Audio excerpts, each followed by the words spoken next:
Grabe! Kahit sino ay hindi mapipigilang humanga sa ganda ni Janine Gutierrez sa Edis Awarding. Kaya naman si Jake Ejercito hindi mapigilang humanga. Ano kaya ang nararamdaman ni Paolo Abilino habang pinapanood si Nini? Siguradong hangang-hanga siya dahil sobrang galing din sa pag-host. Good evening, everyone. Ako po si Janine Gutierrez, and it's such a pleasure to be hosting tonight's very prestigious event where we celebrate the visionaries, the storytellers, the dreamers, and the doers. Napakagaling niya sa pag-host. Hindi mo siya makikitang natetense. Talagang poise na poise pa.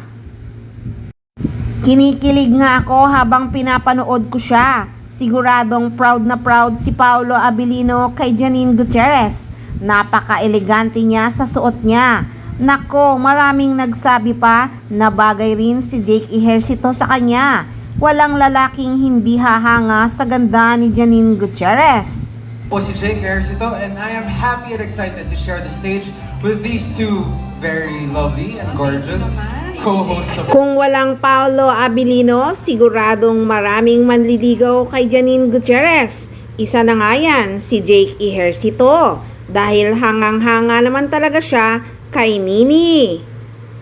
So yan muna ang updates ni Janine Gutierrez, guys. Abangan pa ang susunod na mga chika at sobrang marami pa tayong aabangan. Dito lang yan sa Maarteng Machika.